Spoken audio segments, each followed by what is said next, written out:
السلام عليكم ورحمة الله وبركاته. هي بتقول إن في عريس اتقدم لها وكان فرصة ممتازة، متعلم، ولما قابلت أهله ما حستش براحة ورفضت وما ادتلوش فرصة حتى إن هو يقعد معاها.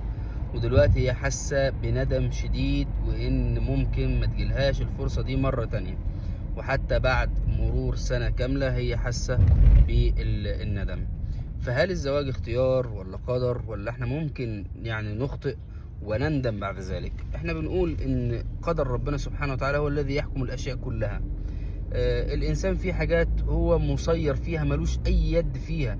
يعني مفيش حد بيختار باباه ومامته، مفيش حد بيختار هو ولد ولا بنت، طويل ولا قصير. كل هذه الامور الانسان مسير فيها ولا يحاسب عليه. انما اختيار الزواج ان انت اخترت البنت دي ورحت اتقدمت لها. وفي ولد بيروح يتقدم للبنت مرة واثنين وثلاثة، وفي بنت بتبقى ترفض 50 واحد علشان الولد معين هي عايزاه يتقدم لها، وتم الزواج وبتندم اشد من ما هي اتجوزت، بالرغم ان ممكن يكون بالمقاييس البشرية بتاعتنا فرصة لا تعوض.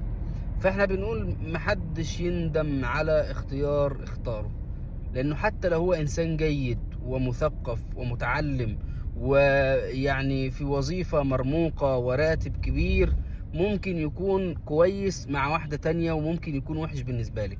مش كل اللي دخلوا كليات القمة كانوا مبسوطين فيها وحققوا فيها انجازات، في بعضهم كان وبال عليهم. مش كل اللي راح سافر بره مصر عمل فلوس، في ناس سافرت والدنيا ما كانتش حلوة معاهم. فمش كل حاجة بمقاييس البشر حلوة ونفعت ناس تانية ممكن تنفع معانا. فاحنا لازم نطمئن أنه لو كان مقدر لك لو انقلبت الدنيا رأسا على عقب هتتجوزيه، وإذا لم يكن مقدر لك فلن تتزوجيه.